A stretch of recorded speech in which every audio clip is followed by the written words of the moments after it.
ஹalleluya. கர்த்தர் ஆசீர்வதிப்பாராக. கரங்களை உயர்த்தி ஹalleluya சொல்லுவோம். ஒரு விஷயம், அருகில் இருக்கிறவங்க கரத்தை பிடித்து இந்த யுத்தம் முழுமையாய் நிக்கணும். இப்ப பாருங்க, உலகம் முழுவதுமே ஒரு பாதிப்புக்குள்ளாகி விட்டது. அந்த கேஸ் சிலிண்டர் தட்டுப்பாடு இருக்கிறது, பெட்ரோல் டீசல் தட்டுப்பாடுக்கு வாய்ப்பு இருக்கிறது என்று சொல்லுகிறார்கள். அடுத்து ஒரு லாக்டவுனை நோக்கி போகிறதுக்கும் ஆலோசனை நடப்பதாக செய்திகள் வருகிறது. ஆமாம், சரியான நிலவரம் நமக்கு இன்னும் தெரியவில்லை. ஆனால் நிறைய தொழில் செய்கிறவங்க பாதிக்கப்படுறாங்க, ஹோட்டல் தொழில் நடத்துகிறவங்க பாதிக்கப்படுறாங்க. அநேக பாதிப்புகள், ஒரு பெரிய ஒரு பொருளாதார நெருக்கடி, வாழ்வாதார நெருக்கடி.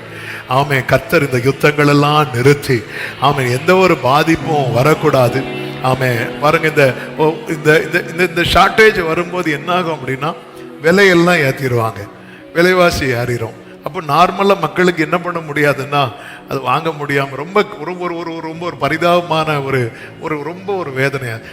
எங்கேயோ யாரோ குண்டு போட்டா நமக்கு என்னன்னு இருக்கக்கூடாதுன்னு இருக்குதான் சொல்றாரு. ஆமே, நமக்கு அது எங்கேயாவது இடத்துல சுற்றி நம்ம கிட்டேயும் நிற்கும். ஆமே, கர்த்தர் இறக்க செய்யணும். ஒரு விஷயம் பக்கத்தில் கையை பிடிச்சு ஆமே கர்த்தர் இறங்கணும். ஏசப்பா ஏசப்பா கிருபையா இறங்குவீராக. ஆண்டவரே, கடைசி காலங்களில் யுத்தங்கள்லாம் நடக்கும், பைபிள் நிறைவேறுகிறது. ஆனால் அதே நேரத்தில் தெரிந்து கொள்ளப்பட்டவர்கள் நிமித்தம் இந்த நாட்கள் குறைக்கப்படும் என்றும் சொல்லி இருக்கிறது. அப்பா, உங்க இரக்கத்துக்காய் கெஞ்சுகிறோம். இந்த யுத்தங்களுக்கெல்லாம் ஒரு முடிவு வரட்டும்பா. வாழ்வாதார இயல்பு நிலைக்கு திரும்பட்டும். இந்த பொருளாதார தட்டுப்பாடுகள் எல்லாம் மாறட்டும். தேசத்தை கிருபையாய் கண்ணோக்கி பாரும், ஜனங்களை கிருபையாய் கண்ணோக்கி பாரும். இந்த நாமத்தை மகிமைப்படுத்துங்கப்பா. இரக்கம் செய்யுங்கப்பா, இரக்கம் செய்யுங்கப்பா, இரக்கம் செய்யுங்கப்பா. தலைவர்களுக்குள்ள கர்த்தர் கிரியை செய்யுங்கப்பா. அந்த தலைவர்களுக்குள்ள இருக்கிற அந்த ஈகோ எல்லாம் மாறட்டும்பா. ஆண்டவரை விட்டு கொடுத்து ஒரு சமாதான முடிவுக்குள்ள வரட்டும்பா. கர்த்தர் கிருபை செய்வீராக, கர்த்தர் கிருபை செய்வீராக, கர்த்தரே கிருபை செய்வீராக. ஆண்டவரை உங்க திருப்பாதத்துல வைக்கிறோம். யாரும் எந்த விதத்திலும் பாதிக்கப்பட்டிருக்கூடாது. ஆமென், இயேசுவின் நாமத்தில் பிதாவே, ஆமென். கடந்த சில வீடியோக்கள், அந்த யுத்த காலத்தில் உள்ள சில வீடியோக்களை பார்த்தபோது ரொம்ப வலி தாங்க முடியல. சின்ன பிள்ளை பசிக்குதுன்னு சொல்லி கதறுகிற ஒரு வீடியோவை கடந்த நாளில் எதேர்ச்சியாக ஒன்று பார்த்தேன். நைட்டு தூக்கமே இல்லை. எவ்வளோ பாதிப்பு பாருங்க. ஒரு சகோதரன் அந்த பாம்பு போட்ட இடுபாடுகளுக்கு இடையில் ஒவ்வொரு கல்லையாக எடுத்துகிட்டு இருக்கும்போது கேட்குறாங்க, என்ன தேடுறீங்க? என் பிள்ளைங்க இதுக்குள்ளே தான் இருக்கிறாங்க, என் பிள்ளைங்களை தேடிட்டு இருக்குன்னு சொல்லிட்டு கண்ணீரோடு கதறுகிறதை. ஆமாம், இப்படி எவ்வளோ வேதனை, எவ்வளோ பாதிப்பு. நம்ம தேவ பிள்ளை இதெல்லாம் வச்சு தேவ சமூகத்தில் ஜெபிக்கணும். ஆமாம், நாங்கள் இந்த பக்கம், நாங்கள் அந்த பக்கம், நம்ம கர்த்தர் பக்கம். அவ்வளோதான். ஆமாம், நம்ம இவங்க கரெக்டு இதெல்லாம் சொல்கிறதுக்கு நமக்கு கிடையாது. ஆண்டவர்கிட்ட இறக்கத்துக்காக கெஞ்சணும். ஆண்டவரே, எது நம்ம விரும்பவே கூடாது. ஆமாம், பொதுவாக 2 நாடு யுத்தம் வரும்போது ஒருத்தங்க அடி வாங்கினாங்க, ஒருத்தங்க கை ஓங்கிச்சுன்னா ஆட்டோமேட்டிக்காக ஒரு சந்தோஷம் வரும் தெரியுமா? அப்படி வரவே கூடாது. அப்படி வந்துட்டுனாலே நமக்குள்ள எது எழும்ப ஆரம்பிச்சுட்டு தெரியுமா? மதம் வந்துட்டுன்னு அர்த்தம். ஆமே, ஈரான் அடி வாங்குது, இஸ்ரவேல் கை ஓங்குதுன்னு சொல்லும்போது பரவாயில்ல, எங்க ஆபிரகாமுங்க, அதெல்லாம் அவர் பார்த்துப்பார். ஆமே, நம்ம நமக்குள்ள என்ன வந்துடக்கூடாது? மதம் வந்துடக்கூடாது. மதம் வந்துடக்கூடாது. இல்லை, நீங்க இருக்க பார்த்தா வாதம் வந்துடுவார். அதான், மதம் வந்துடக்கூடாது. ஆமே, மதம் வந்துடவே கூடாது. நம்ம ஜெபிக்கணும். ஆண்டவரே என்ன சொல்லுகிறோம்? சத்துருக்களையும் என்ன செய். அவன் பசியா இருக்கிறான்னு வச்சுக்கோயேன், அவன் சாப்பாட்டுல கை வச்சிடாது, அவனுக்கு நீ ஆகாரம் தான் கொடுக்கும். அவன் ஆண்டவர் அப்படிதான் சொல்லி இருக்கிறார். இயேசு அப்படிதான் நமக்கு கட்டு தந்திருக்கிறார். அவன் பசியா இருக்கிறான். ஒரு திருடன் கூட பசிக்கு திருடுறான்னு தெரிஞ்சிட்டுனா அவனை நீ என்ன பண்ணணும் தெரியுமா? போலீஸ்ட ஒப்பு கொடுக்க கூடாது, அவனை உட்கார வச்சு அவனுக்கு சாப்பாடு கொடுக்கணும்னு பைபிள்ல இருக்கு. இதான் பைபிள். ஆமே, நமக்குள்ள அந்த மதம் வந்துடவே கூடாது. மதம் வந்துடணும். எங்க ஆட்கள் அடிச்சாங்க பார்த்தீங்களா? என்ன உங்க ஆட்கள்? நீ கொரோனால இழுத்த போது உங்க ஆட்கள் வந்தாங்களா? இல்ல. எங்க ஆட்கள் என்ன? எங்க ஆட்கள் யார் ஆட்கள்? ஜெபம் பண்ணணும். ஆண்டவரே, விடுதலை கொடுங்க. அதே நேரத்தில் நமக்கு சத்தியம் தெரியும், அவர் இஸ்ரவேலின் தேவன். அதே நேரத்தில் இயேசுவை அக்செப்ட் பண்ணாத, அது இஸ்ரவேலனா இருந்தாலும் புதிய ஏற்பாடுன்னு வரும்போது அங்க யூதன் என்றும் இல்லை, அவ்வளவுதான். இதான் சத்தியம். பழைய ஏற்பாடுல தான் அதெல்லாம் அந்த ஃபேவர் கிடைச்சிட்டு இருக்கும், இல்லைன்னு இல்லை, அந்த ஃபேவர் கிடைச்சிட்டு இருக்கும். அந்த ஃபேவர் இருக்கிறது தீர்க்க தரிசனங்கள் தான் நிறைவேறும். அதனாலதான் ஒரு கன்னியாகுமரி ஸ்டேட் மாதிரி தான் இருக்கும் இஸ்ரேல். அதோட கொஞ்சம் முன்ன பின்ன இருக்கும், அவ்வளவுதான். ஒரு சின்ன கண்ட்ரி, அவ்வளவுதான். ஆனா இன்னைக்கு இஸ்ரேல்ல ஒரு ஆள் தும்முனா கூட வேர்ல்டு நியூஸ் ஆகுது. ஏன்? அன்னைக்கு ஒருவனுக்கு கர்த்தர் கொடுத்த பிராமிஸ். ஆனா அதே நேரத்தில் கிறிஸ்து வந்துட்டு போனதுக்கு அப்புறம் உள்ளத்தில் யூதனானவனே யூதன். எழுத்தின்படி அதெல்லாம் இங்க வேலைக்கு ஆகாது. யூதன் என்றும் கிடையாது, கிரேக்கன் என்றும் கிடையாது. ஆமா, இதுல கிறிஸ்துவுக்குள்ள ஒருத்தன் இருக்கிறானா அவன் தான் ஆபிரகாமின் சந்ததி. எனவே ஒரு தேவ பிள்ளை இதுல ரொம்ப கவனமா இருக்கணும். ஒரு விசை எல்லாரும் ஒரு விசை கூட கரங்களை பிடித்து, அடுத்த மாசம் எலெக்ஷன் வரப்போகிறது. கர்த்தருக்கு சித்தமானவர்கள் வரணும். இதை சொல்லும் போது இன்னொரு வார்த்தை சொல்றேன். ஆமே, ஆண்டவர் நமக்கு எப்படி ஜெபம்னு சொல்லி கொடுத்திருக்கிறார். உம்முடைய ராஜ்யம், ஆண்டவர் இந்த கவர்மெண்ட் வருவதாக இப்படி ஜெபம்னு சொல்லி கொடுக்கல.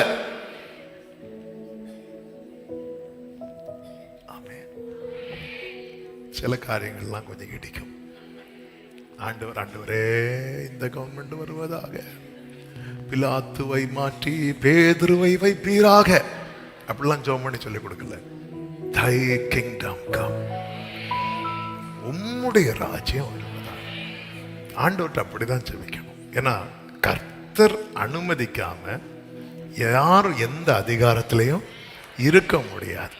எனவே ஆண்டவர்கிட்ட அப்படிதான் ஜெபம் பண்ணணும். எலெக்ஷன் வரும்போது நீங்க ஜெபம் பண்ணி கர்த்தர் உங்களை எப்படி கைட் பண்றாரோ அப்படி நீங்க என்ன பண்ணுங்க, ஓட்டு போடுங்க. உங்களை ஆண்டவர் எப்படி நடத்துறாரு நீங்க நல்லா ஜெபம் பண்ணுங்க. நம்ம எல்லாத்தையும் தான் பார்த்துட்டு இருக்கிறோம், நாட்டு நிலவரங்கள் எல்லாமே பார்த்துட்டு இருக்கிறோம். ஆண்டவர் சமூகத்தில் வைத்து நல்லா ஜெபித்து நீங்க ஓட்டு போடுங்க. ஓட்டை என்ன பண்ணிடாதீங்க, வித்துறாதீங்க. அழகா சொல்றீங்க, எலெக்ஷன் கேம்பெயின் போவீங்களோ, வித்துறாதீங்க, வேஸ்ட் பண்ணிடாதீங்க. கர்த்தர் உங்களை ஆசீர்வதிப்பாராக. நல்ல ஜெபம் பண்ணுங்க. நமக்கு இவங்க வந்தா நல்லா இருக்கும், அவங்க வந்தாலும் யார் வந்தாலும் நல்லா இருக்க போறது இல்லை. நம்ம எல்லாத்தையும் தான் பார்த்துட்டு நமக்கு இக்கரைக்கு அக்கறை வச்ச. அதனாலதான் ஆண்டவர் இங்க பாரு, நான் வந்தாதான் உனக்கு நல்லா இருக்கும். நான் இல்லை, அவர் என்னடா இவர் திடீர்னு எலெக்ஷன் நிற்க போறார் இல்ல. கர்த்தர் Thy kingdom come, உம்முடைய ராஜ்யம் வருவதாக, உம்முடைய ராஜ்யம் வருவதாக. நம்முடைய ஜெபமே அதான். அதே நேரத்தில் அதிகாரத்தில் இருக்கிறவங்க எல்லாருக்காக ஜெபிக்கணும்னு சொல்லப்பட்டிருக்கிறது. ஒரு விசை கைகளை பிடித்து, ஆண்டவரே உங்க சித்தம்பா, சத்ருவின் திட்டங்கள் எல்லாம் அவமாய் போகணும். ஆமை, சபைக்கு விரோதமாய் தேவ பிள்ளைகளுக்கு விரோதமாய் போட நினைக்கிற எல்லா சத்ருவின் திட்டங்களும் அவமாய் போவதாக. கர்த்தருக்கு சித்தமானவங்க யார் வரணும் நீங்க சித்தம் வச்சிருக்கிறீரோ அவர்கள் ஆண்டவரே இந்த அதிகாரங்கள்ல வரணும்பா. உங்க கரத்துல தருகிறோம், எங்க தமிழ்நாடு தருகிறோம். அதே போல எங்கெங்கெல்லாம் எலெக்ஷன் நடக்குதோ எல்லா இடத்தையும் உங்களுடைய கரத்திலே தருகிறோம். கர்த்தர் ஆளுகை செய்வீராக, கர்த்தர் ஆளுகை செய்வீராக. ஆண்டவரே உம்முடைய பிள்ளைகளை கழிகூற பண்ணுகிறவர் நீர் ஆண்டவரே. அப்படியே செய்து உம்முடைய நாமத்துக்கு மகிமை வரப்படும். இயேசுவின் நாமத்தில் பிதாவே, ஆமென். ஹல்லேலூயா. கர்த்தர் உங்களை ஆசீர்வதிப்பாராக. நிறைய காரியத்துக்காக நம்ம நைட்டு ஜெபம் பண்ணலாம். எனவே நைட்டு வர முடிஞ்சவங்கெல்லாம் நீங்கள் நைட்டு ப்ரேயருக்கு வரும்படி உங்களை அன்புடன் கேட்டுக்கொள்ளுகிறேன். நாம் இப்பொழுது கர்த்தருடைய வார்த்தையை கேட்க போகிறோம். ஆமாம், எப்படியும் செய்தி கொடுக்கும்போது 12 மணி தாண்டிடுது. அதனால் ஃபஸ்ட்டு பாயிண்ட்டு தள்ளி விட்டு அடுத்த பாயிண்டெல்லாம் வேகமாக ஓட வேண்டிய நிலைமை இருக்கிறது. இன்னைக்கு கர்த்தர் நம்மோடு கூட பேசுவார். ஒரு பாடலின் ஒரு சரணத்தை மட்டும், என் அலைச்சல்களை அறிந்தவரே என்கிற அந்த பாடலின் ஒரு சரணத்தை மட்டும் சேர்ந்து பாடிவிட்டு கர்த்தருடைய வார்த்தையை கேட்கலாமா? என் அலைச்சல்களை அறிந்தவரே, என் கண்ணீரையும் காண்பவரே, என் அலைச்சல்களை என் கண்ணீரையும்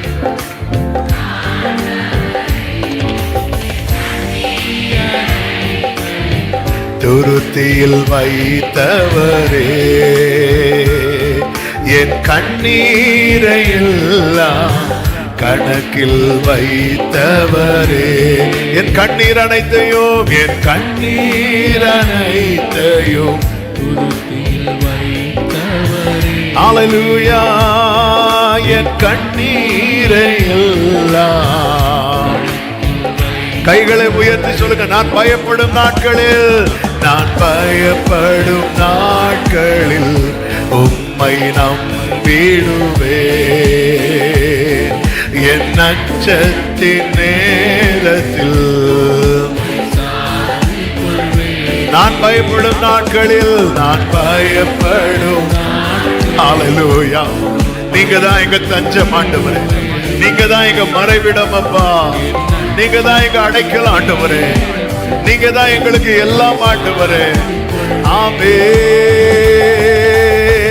என்னை அழிக்க நாள்தோறும் நினைத்த எதிரியின் கையில் வீழாமல் காத்தீர். என்னை அழிக்க நாள்தோறும் நினைத்த எதிரியின் கையில் வீழாமல் காத்தீர். சத்துருக்கள் முன்பு பந்தியை வைத்து எண்ணெயினாலே அபிஷேகம் செய்தீர். பந்தியை வைத்து எண்ணெயினாலே. ஆமென். என் அலைச்சல்களை, என் கண்ணீரையும், ஓ என் அலைச்சல்களை அறிந்தவரே, என் கண்ணீரை காண்பவரே, நன்றி அப்பான்னு சொல்லுங்க. ஆமென். என் கண்ணீர் அனைத்தையும் துருத்தியில் வைத்தவரே, என் கண்ணீரை எல்லாம். ஆமென். என் கண்ணீர் அனைத்தையும் உடரமா கரமா சந்தனலரே தாழ்த்துகிறோம் அப்பா. தொடர்ந்து எங்க கூட பேசுங்க ஆண்டவரே, மீட்பர் நாமத்தில் பிதாவே. ஆமென். கரங்களை உயர்த்தி ஹல்லேலூயா. மார்க்கு சுவிசேஷம் 9வது அதிகாரம் 25, 26, 27 வசனங்களை வாசிக்க கேட்கலாம். மார்க்கு 9வது அதிகாரத்தின் 25 முதல் 27 வரை உள்ள வசனங்கள்.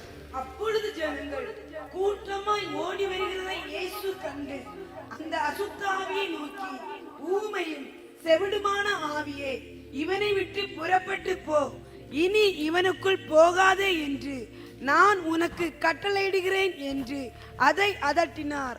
அப்பொழுது அது சத்தமிட்டு அவனை மிகவும் அலைக்கழித்து புறப்பட்டு போயிற்று. அவன் செத்து போனான் என்று அநேகர் சொல்லத்தக்கதாக செத்தவன் போல் கிடந்தான். இயேசு அவன் கையை பிடித்து அவனை தூக்கினார். உடனே அவன் எழுந்திருந்தான். கரங்களை உயர்த்தி ஒரு விசை கூட ஹல்லேலூயா.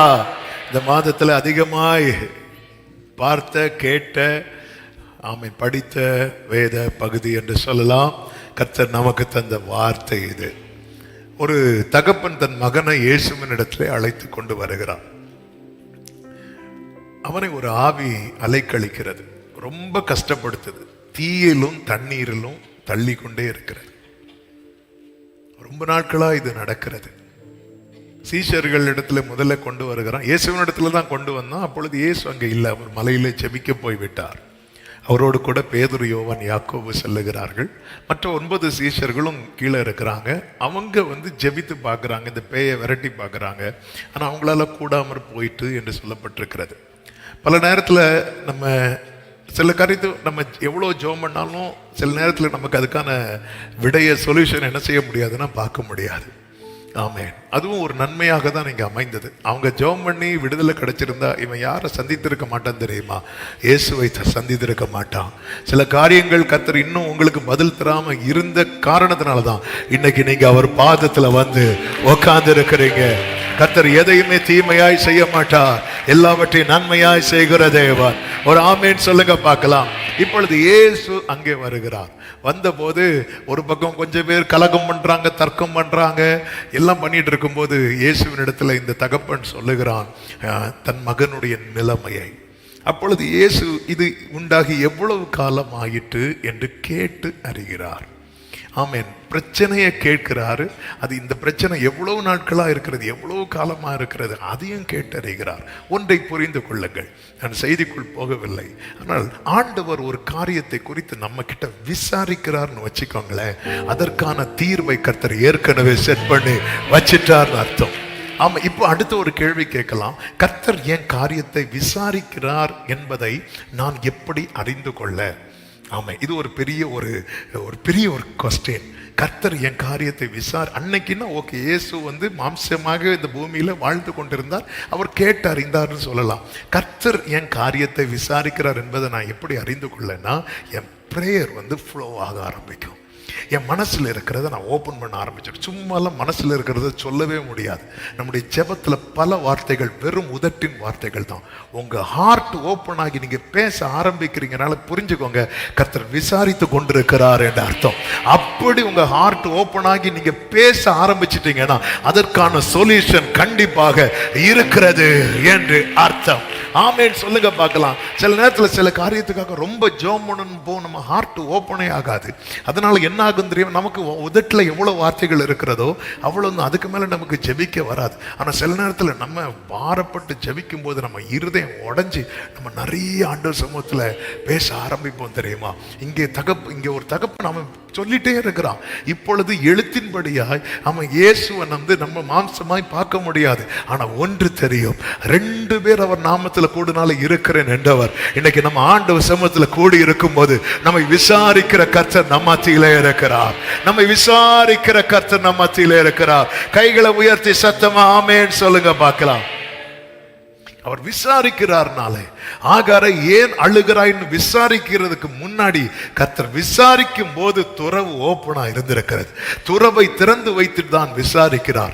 இயேசு கிறிஸ்து உயிர்த்தெழுந்த பிறகு சீஷர்கள் மீன் பிடிக்க போகிறார்கள். மீன் பிடிக்க போய் ஒண்ணுமே கிடைக்காம இருக்கும் போது கரையிலே நின்ற இயேசு சீஷர்களை பார்த்து கேட்கிறார், புசிக்கிறதுக்கு ஏதாகிலும் உண்டா என்று. அவர் விசாரிக்கிறார்னா அதுக்கு முன்னாடி அவர் அப்பத்தையும் மீனையும் ரெடி பண்ணி வச்சுட்டு தான் கேட்கிறார். அவர் உங்களை விசாரிக்கிறவர் ஆனபடியால் உங்கள் கவலைகளை எல்லாம் அவர் மேல் வைத்து விடுங்கள். சத்தமா ஒரு ஆமென் சொல்லுங்க பார்க்கலாம். கர்த்தர் விசாரிக்கிறார். உன்னை விசாரிப்பாரட்ட சீயோன் என்று உலகம் சொல்லி உனக்கு தள்ளுண்டவள் என்று பெயரிடும் போது நீங்க தேவ சமூகத்துல உங்க காரியத்தை உங்களால சொல்ல முடியுதா?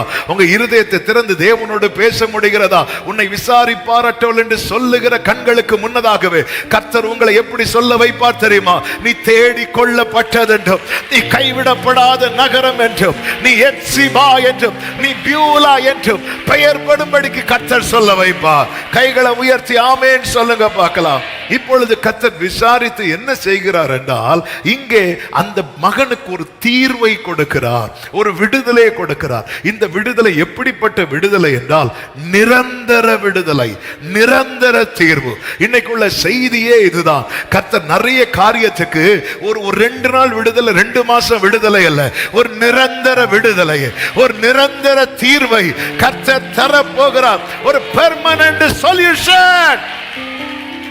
25வது வசனத்திலே நாம் வாசிக்க கேட்டோமே, ஆண்டவர் என்ன சொன்னார்? அந்த அசுத்த ஆவியை நோக்கி, ஊமையும் செவிடுமான ஆவியே இவனை விட்டு புறப்பட்டு போ என்று ஃபுல் ஸ்டாப் வைக்காம இனி இவனுக்குள் போகாதே, இவனை விட்டு புறப்பட்டு போ என்று சொன்னாலே எனக்கு சொல்யூஷன் கிடைச்சிட்டு. ஆனா இனி இவனுக்குள் போகாத என்றால் ஆமென், இன்றைக்கு நீங்க காண்கிற எகிப்தியனை இனி என்றைக்குமே காணாதபடிக்கு ஒரு நிரந்தர தீர்வு, ஒரு நிரந்தர தீர்வு, ஒரு பெர்மனன்ட் சொல்யூஷன். நல்ல கையை தட்டி ஆமென் என்று ஆர்ப்பரித்து வசனத்தை அப்படி ஏற்றுக்கொள்ளுங்கள்.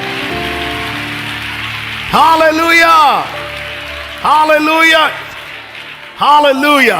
ஒரு நிரந்தர தீர்வு, நிரந்தர தீர்வு. இன்னைக்குள்ள செய்தி இதுதான். இந்த மாதத்துக்கு கர்த்தர் இந்த வார்த்தையை வாக்குத்தத்தமாய் தரும் போதே இந்த வேர்டை கொடுத்துட்டார், நிரந்தர தீர்வு என்று. நானும் ஒவ்வொரு வாரமா இந்த வாரம் பேசலாம், வெள்ளிக்கிழமை பேசலாம், ஞாயிற்றுக்கிழமை பேசலாம், பார்த்து பார்த்து பார்த்து. ஆனா கர்த்தர் இன்னைக்கு பேச வைக்கிறார் சில உள்ளங்களுக்காக. ஆமென். சில காரியத்துல நமக்கு விடுதலை கிடைக்குது. ஆனா சில நாட்கள் கழியும் போது தாண்டும் போது மீண்டும் அந்த பிரச்சனை வந்து நிக்குது. நீ புறப்பட்டு போன அந்த அசுத்தாவி போயிரும். ஆனா அந்த இடத்துல ஆண்டவர் ஒரு ஃபுல் ஸ்டாப் வைக்கிறார். அவன் இனி இவனுக்குள்ள அதன் அர்த்தம் என்ன? இவன் கஷ்டப்பட்டது போதும், இவன் கண்ணீர் வடிச்சது போதும், இவன் பாதிக்கப்பட்டது போதும், இவன் வேடிக்கையானது போதும். ஹalleluya, ஹalleluya. திராணிக்கு மேலாக சோதிக்கப்பட ஒரு நாளும் விடமாட்டார். திராணிக்கு மேலாக சோதிக்கப்பட ஒரு நாளும் விடமாட்டார். தாங்கிட பலன் தருவார், தப்பி செல்ல வழி செய்வார். தாங்கிட தப்பி செல்ல வழி செய்வார். glory, உன்னை தப்பி செல்ல வழி செய்வார். கலங்கிடவே வேண்டாம், கலங்கிடவே வேண்டாம்.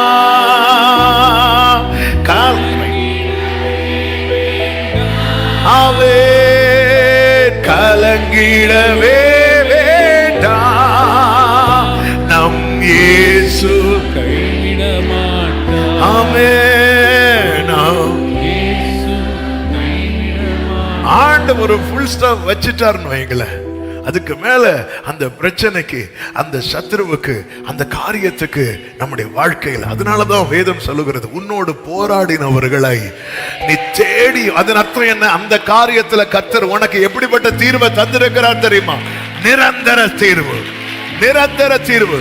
ஆண்டவரே உங்களால் அது தர முடியும்னு நம்புறவங்க நல்ல சத்தம் ஆமென்.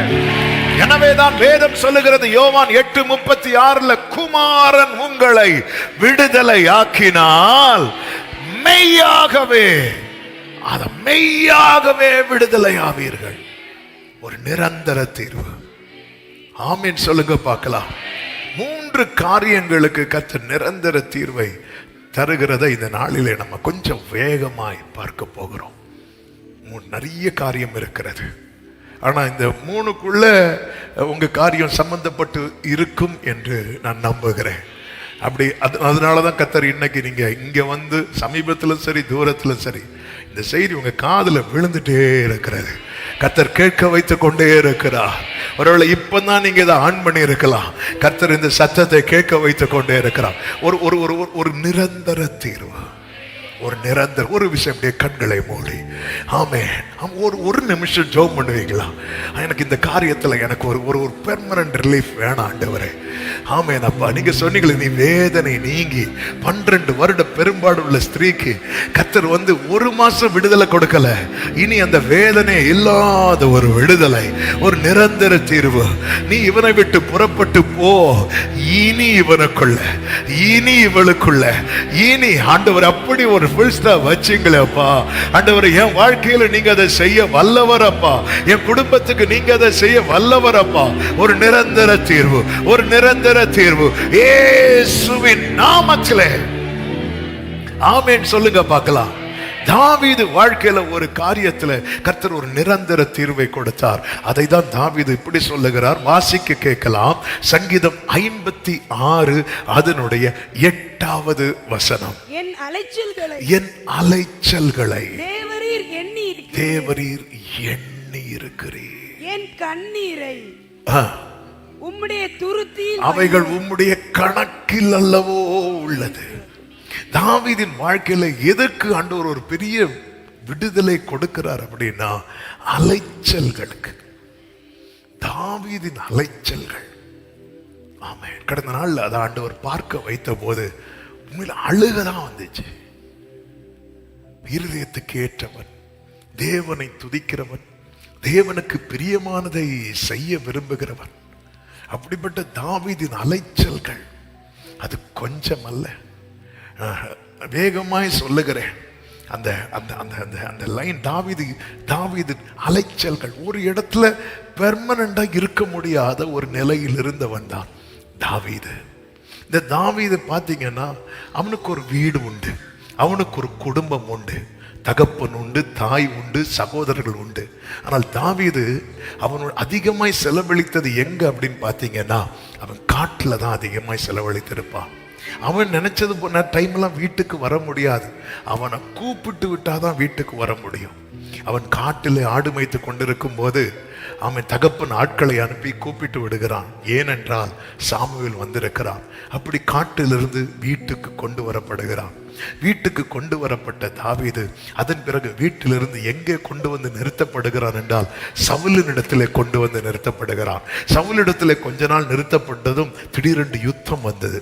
யுத்தம் வந்ததும் தாவீதுக்கு வேலை முடிஞ்சது. தாவீதை வீட்டுக்கு அனுப்பி விடுகிறான். ஆமென், ஆமென். அந்த யுத்தம் வரலன்னா தாவீது எங்கதான் இருந்திருப்பான் தெரியுமா? அரண்மனையில தான் இருந்திருப்பான். நல்லா புரிந்து கொள்ளுங்கள், கர்த்தர் ஒரு சொல்யூஷனை தரது வரைக்கும் நம்முடைய வாழ்க்கையில எது தொடர்ந்து கொண்டே இருக்கும் தெரியுமா? அலைச்சல் தொடர்ந்து கொண்டே இருக்கும். கர்த்தர் ஒரு விடுதலை, அதன் நிரந்தர தீர்வு. அங்கிருந்து அவன் என்ன பண்ணுகிறான்? மீண்டும் வீட்டுக்கு வருகிறான், ஆடு மேய்த்து கொண்டிருக்கிறான். அங்கே இருந்த தாவீது இப்பொழுது எங்கே அனுப்பப்படுகிறான் என்றால் யுத்த களத்துக்கு அனுப்பப்படுகிறான். யுத்த களத்திலே ஒரு ஜெயம் கிடைக்கிறது. அவன் மீண்டும் எங்கே வந்து யாருடைய ஆயுததாரியாய் மாறுகிறான் என்றால் சவுலுடைய ஆயுததாரியாய் எருசலேமில் இருக்கிறான், அரண்மனையில் இருக்கிறான். அதன் பிறகு தாவீதினுடைய அலைச்சல்கள் இன்னும் அதிகமாக ஆரம்பிக்கிறது. நான் எல்லாத்துக்குள்ளும் போனேன்னா டைம் ஆயிரும். அதன் பிறகு நீங்க கவனிச்சீங்கன்னா தெரியும், தாவீது மேல யாருக்கு கோபம் வரும் தெரியுமா? சவுலுக்கு கோபம் வருவதற்கு முக்கியமான காரணத்துல ஒன்று என்னவென்றால் தாவீதினுடைய திடீர் வளர்ச்சி. தாவீதினுடைய திடீர் வளர்ச்சி. ஆமா, ஒருத்தங்களுடைய திடீர் வளர்ச்சி இருக்குல்ல, அந்த சவுலின் ஆவி உடையவர்களுக்கு என்ன செய்யாது தெரியுமா? பிடிக்காது. ஒருத்தங்க திடீர்னு வளரும் போது, ஒருத்தங்களுக்கு எல்லா காரியமும் நடக்கும் போது, வாய்க்கப்படும் போது நமக்கு திடீர்னு பொறாமை வருது, நமக்கு திடீர்னு வளர்ச்சி வருது. திடீர்னு ஒருத்தங்க வளர்ந்துட்டாலே பொதுவாகவே என்ன ஒரு 60% பீப்புள் என்ன சொல்லுவாங்க தெரியுமா? எங்க இருந்தோ கள்ளப்பணம். அதாவது இவங்க வளர்ந்தா பரத்திலிருந்து பொத்து மேல விழுந்துச்சு, வேற யாராவது வளர்ந்தா என்ன பணமா? கள்ளப்பணம். ஏன்னா அது ஒரு சமாதானத்துக்கு சொல்றது, அவங்க ஒரு ஆறுதலுக்கு சொல்றது. கர்த்தருக்கு மாத்திரம் மகிமை உண்டாவதாக. இப்போ சவுலுக்கு என்ன ஆயிட்டு அப்படின்னா தாவீது மேல அவ்வளோ கோவம். ஏன்னா திடீர்னு வளர்றான், அவனுடைய பெயர் புத்திமானா நடக்கிறான், ஜனங்களுக்கு அவன்கிட்ட ஃபேவர் இருக்கிறது. ஆமே, கொஞ்சம் ஜனங்களுக்கு ஃபேவர் இருக்கிறது.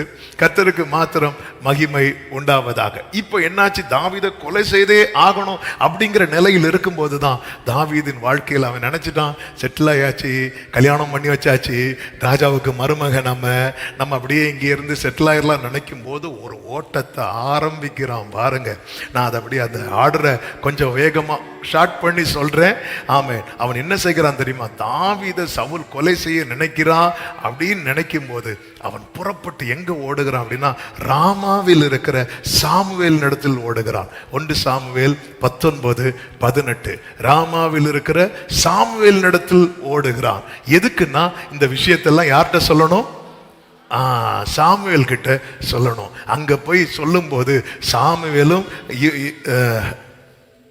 தாவீதும் சேர்ந்து அங்கே இருந்து இன்னொரு இடத்துல போய் தங்குறாங்க. அதன் பிறகு தாவீது யோனத்தான் இடத்துல ஓடி போகிறான். 1 சாமுவேல் 20:1. எதுக்கு தெரியுமா? நியாயம் கேட்க. அவன் யோனத்தான்கிட்ட போய் சொல்றான், நான் என்ன தப்பு பண்ணேன், எனக்கு ஏன் உங்க அப்பா இப்படி பண்றாரு அப்படின்னு சொல்லி நியாயம் கேட்க ஓடி போகிறான். அதன் பிறகு நீங்க கவனிச்சீங்கன்னா தெரியும், அகிமலேக்கின் இடத்துல அவன் ஓடி போகிறான். ஆசாரியனாகிய அகிமலேக்கின் இடத்துல அவன் ஓடி போகிறான். 1 சாமுவேல் 21:1 சொல்லப்பட்டிருக்கிறது. எதுக்கு அப்படின்னா ஆகாரத்துக்காக, சாப்பாடுக்காக. ஆமென். இதை நீங்க உங்க வாழ்க்கையோட லிங்க் பண்ணி பார்த்தீங்கன்னா நீங்க ஓடுறது போலதான் இருக்கும். ஆமென். நம்ம காரியத்தெல்லாம் சொல்றதுக்குன்னு ஒருத்தட்ட ஓடி போவோம். அன்னைக்கு சாமுவேல்ட்ட ஓடி போனாங்க, இன்னைக்கு பாஸ்டர்ஸ்ட்ட ஓடி போகிறோம். அதன் பிறகு யோனத்தான்ட்ட போய் நியாயம் கேட்க போறோம். ஒரே ஓட்டமா தான் இருக்கு. அகிமெலேக்கு இடத்துல ஓடி போகிறான். அதன் பிறகு அங்கிருந்து அவன் எங்க ஓடி போறான் அப்படின்னா காத்து ராஜா ஆகீசின் இடத்துல ஓடி போகிறான். எதற்கு தெரியுமா? உதவிக்காக. அங்க ஓடி போனது அங்க இருக்கிறவங்க சொல்ல ஆரம்பிச்சுட்டாங்க, இவன் யாரு தெரியுமா? பெலிஸ்தியனை, கோலியாத்தை கொண்டவன். இவனை தான் ஜனங்க புகழ்ந்து பாடுனாங்க. இவரு பார்த்தார், உதவிக்கு போன இடத்துல பிரச்சனை ஆயிரும் சொல்லிட்டு பைத்தியம் போல ஆக்ட் பண்ண ஆரம்பிச்சார். ஒரு மனுஷனுடைய வாழ்க்கை எப்படி மாறுகிறது பாருங்கள். இந்த இடத்துல அவன் வாயில நுரையெல்லாம் தள்ளி பைத்தியம் போல ஆக்ட் பண்றான். அங்கிருந்து ராஜா பார்க்கறான், இந்த பைத்தியத்தை எதுக்கு இவனுடைய கூத்த பார்க்கறதுக்கா இங்க கொண்டு வந்தீங்க, இவனை அனுப்புங்கன்னு சொல்லிட்டு அங்கிருந்து அனுப்புறாங்க. அங்கிருந்து எங்க ஓடுறான் அப்படின்னா அதுலாம் என்னும் கெபிக்குள்ளே ஓடி போகிறான், அடைக்கலத்துக்காக. ஆமே, தன் காரியத்தை சொல்றதுக்காக ஒரு இடத்துக்கு ஓடுறான், நியாயத்துக்காக இன்னொரு இடத்துக்கு ஓடுகிறான், ஆகாரத்துக்காக இன்னொரு இடத்துக்கு ஓடுகிறான், அடைக்கலத்துக்காக. அதெல்லாம் இன்னும் கெபியில போய் உட்கார்ந்து இருக்கிறான். அவன் உட்கார்ந்து இருக்கும் போது அவனுடைய வீட்டாரெல்லாம் வந்து நிக்கிறாங்க அவன்கிட்ட அடைக்கலத்துக்காக. அதாவது நமக்கு அடைக்கலம் இல்லை, ஆனா நம்ம கிட்ட அடைக்கலத்துக்கு வருவாங்க பாருங்க. ஹல்லேலூயா. ஆனா அந்த இடத்துல தாவீது பார்த்தான், இந்த இடத்துல பெற்றோரை சேஃபா வைக்க முடியாது. அவன் என்ன பண்றான் அப்படின்னா அங்கிருந்து மோவாப் ராஜாவின் இடத்துல மிஸ்பேக்கு போகிறான். 1 சாமுவேல் 22:3-4 அங்க போய் ராஜா கிட்ட சொல்றார், தேவன் என்னை எப்படி நடத்துவார் என்று நான் அறியும் மட்டும். க்ளோரி. ஆமென். நம்ம தாவீதுக்கு ஒரு நிச்சயம் இருக்கிறது. இந்த அலைச்சல்லாம் எது வரைக்கும் தெரியுமா? உனக்கு ஒரு காரியம் தெளிவு வர்றது வரைக்கும். என்ன தெளிவு வர? தேவன் என்னை எப்படி நடத்துவார் என்று, தேவன் என்னை எப்படி நடத்துவார் என்று எனக்கு தெரியும். இது என்னைக்கும் தொடராது. கர்த்தர் ஒரு இடத்துல இந்த அலைச்சலுக்கு முற்றுப்புள்ளி வைக்க போகிறார். அது வரைக்கும் அவன் சொல்றான், என் பெற்றோர் இங்கே இருக்கட்டுமே, உங்ககிட்ட சேஃபா இருக்கட்டுமே, உங்ககிட்ட பாதுகாப்பா இருக்கட்டுமே. பெற்றோரை அங்க சேஃபா விட்டுட்டு அவன் என்ன பண்றான் அப்படின்னா 1 சாமுவேல் 23:5 கேகிலாவுக்கு போகிறான். கேகிலாவுக்கு போவதற்கான ஒரு சூழ்நிலை ஏற்பட்டது. தாவீதுக்கு செய்தி வருகிறது, கேகிலாவில் பெலிஸ்தியர் வந்து யுத்தம் பண்றாங்க. தாவீது நினைச்சா நம்ம போய் ஃபைட் பண்ணி ஜனங்களை காப்பாத்தினா இந்த ஜனங்க நமக்கு ஆதரவா இருப்பாங்கன்னு சொல்லி நேரா போய் என்ன பண்றா அப்படின்னா கேகிலாவில் போய் கர்த்தருக்கு மகிமை உண்டாவதாக பெலிஸ்தியருக்கு அகேன்ஸ்டா ஃபைட் பண்ணி யுத்தத்துல ஜெயித்துதான் தாவீது அங்க குடியிருக்கிறான். குடியிருக்கும் போது தாவீது நினைச்சார், இந்த ஜனங்களுக்கு நம்ம என்ன பண்ணியிருக்கிறோம்? நன்மை பண்ணியிருக்கிறோம். அப்ப கண்டிப்பா ஜனங்க நமக்கு சப்போர்ட்டிவா தான் இருப்பாங்க. இருந்தாலும் தாவீதுக்கு மனசுல சமாதான குலைச்சல் ஏற்படுகிறது. நம்ம ஒண்ணு நினைச்சு வைப்போம் தெரியுமா? நினைச்சு வச்சதுக்கு அப்புறம் இன்னைக்கு எல்லாருமே ஆதரவா தான் இருக்கிறாங்க. கேகிலா குடியினர் எல்லாருமே ஆதரவா தான் இருக்கிறாங்க. ஆனாலும் தாவீதுக்கு மனசு கேட்கல, படுத்தா தூக்கம் வரல. தாவீது தேவ சமூகத்துல போய் கேட்கிறான், ஆண்டவரே, ஒருவேளை நாளைக்கு சவுல் இங்க வந்தா இந்த ஜனங்க என்ன ஒப்பு கொடுப்பாங்களா, ஒப்பு கொடுக்க மாட்டாங்களா அப்படின்னு கேட்கும்போது ஆண்டவர் சொல்றார், கண்டிப்பா ஒப்பு கொடுப்பான். இன்னைக்கு அவனுக்கு பிரச்சனை வர்றது வரைக்கும் தான் உனக்கு சப்போர்ட். சிலர் அப்படிதான், அவங்களுக்கு பிரச்சனை வர்றது வரைக்கும் நமக்கு சப்போர்ட்டிவா இருப்பாங்க. நமக்கு சப்போர்ட்டிவா இருக்கிறதுனால அவங்களுக்கும் பிரச்சனைன்னு வந்துட்டுன்னு வைங்களேன், நம்ம அவங்களுக்கு என்ன உதவி செஞ்சாலும் அவங்க மைண்ட்ல அது ஏறாது. ஆண்டவர் சொன்னார், ஒப்பு கொடுப்பார். எப்படி இருந்திருக்கும் தாவீதுக்கு? தாவீது அங்கிருந்து புறப்பட்டு போகிறான். சீப் என்கிற வனாந்திரத்துல ஒரு மலையில இப்பொழுது தாவீது மறைவிடத்திற்காக போகிறான். தன் காரியத்தை தெரியப்படுத்த, நியாயத்துக்காக, ஆகாரத்துக்காக, ஆதரவுக்காக அலைச்சல் அவன் வாழ்க்கை முழுவதும். அதான் தாவீது சொல்றாரு, என் அலைச்சல்களை நீங்க எண்ணி இருக்கிறீங்க. 1 2 3. அவர் மைண்ட்ல ஒரு கணக்கு வச்சிருக்கிறார். அந்த நம்பரை தாண்ட விட மாட்டார். நான் சொல்றது எத்தனை பேருக்கு புரிகிறது? ஓ ராபா தாடா ராபா ஷேரே மாமா காலாரா. என்னுடைய இந்த அலைச்சல்கள் இருக்கிறதல்லவா, இதுக்கு அவர் ஒரு நம்பரை செட் பண்ணி வச்சிருக்கிறார். அது தாண்ட கர்த்தர் விட மாட்டார். சத்தமா ஆமென் சொல்லுங்க பார்க்கலாம். ஹல்லேலூயா. என் அலைச்சல்களை அறிந்தவரே, என் கண்ணீரையோ காண்பவரே, என் கண்ணீர் அனைத்தையோ துருத்தியில் வைத்தவரே. ஆமென்.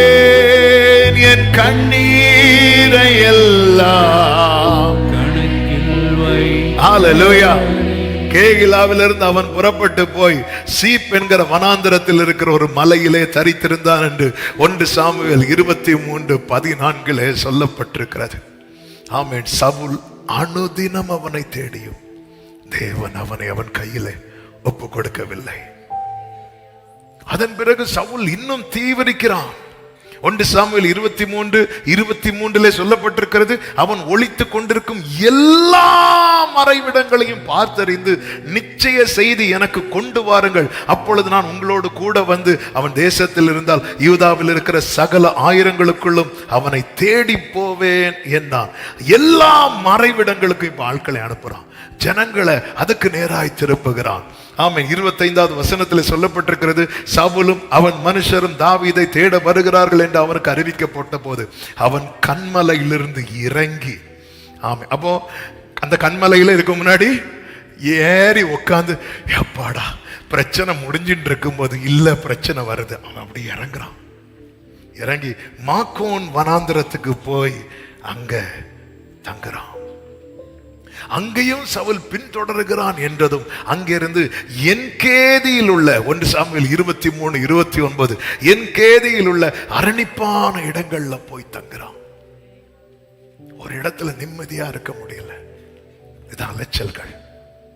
நிம்மதியா ஒரு வேலையை செய்ய முடியல, நிம்மதியா ஒரு காரியத்தை செய்ய முடியவில்லை. அலைச்சல்கள். இது நடுவுல என்ன ஒரு வேதனையான காரியம் நடக்குதுன்னா, அவன் குடும்பத்தில் ஒரு பெரிய ஒரு குண்டை தூக்கி சவுல் போடுறான். இவனுக்கு மனைவியாய் கொடுக்கப்பட்ட மீகாளை இன்னொருத்தனுக்கு மனைவியாக, குடும்பம் சின்ன பின்னமாகுது.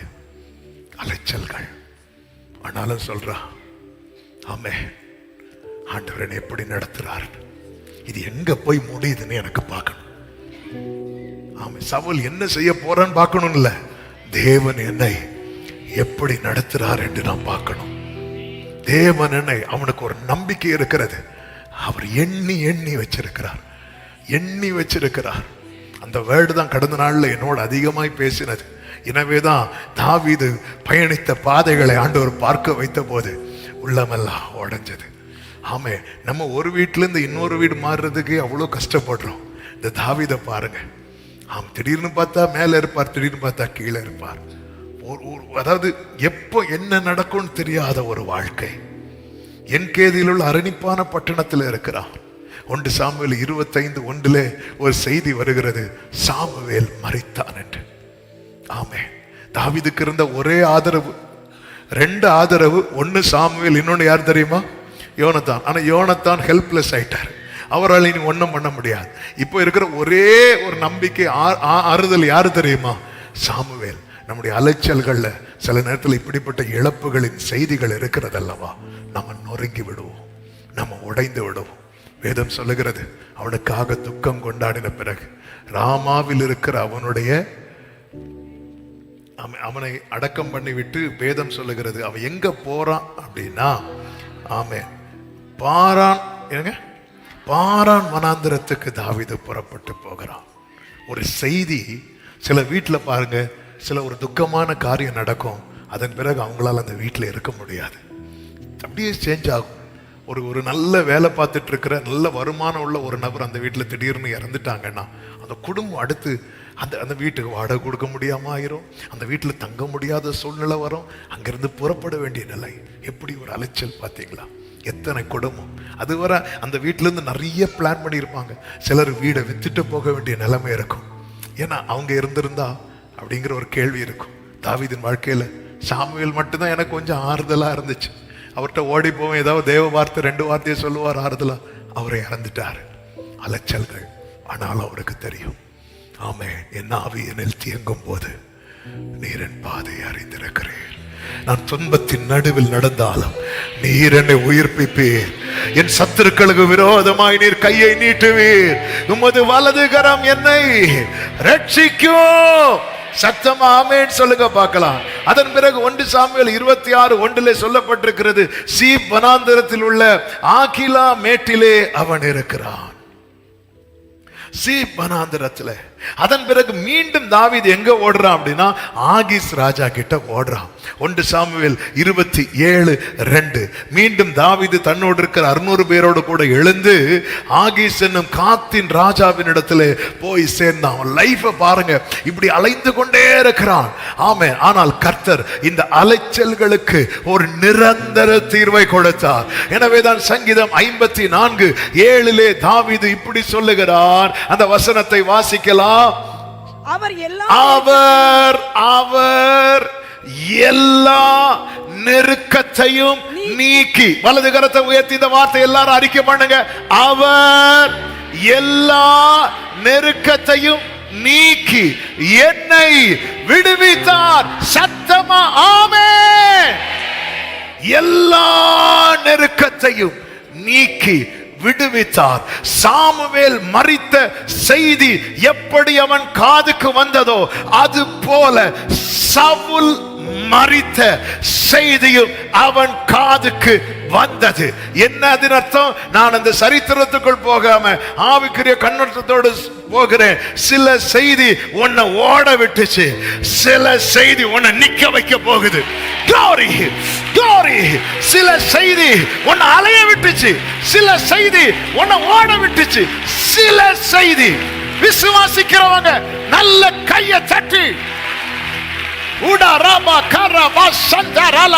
என் அலைச்சல்களுக்கு கர்த்தர் முற்றுப்புள்ளி வைக்கிற ஒரு நிரந்தர தீர்வு, ஒரு நிரந்தர தீர்வு. எத்தனை பேர் நம்புறீங்க? ஹalleluya.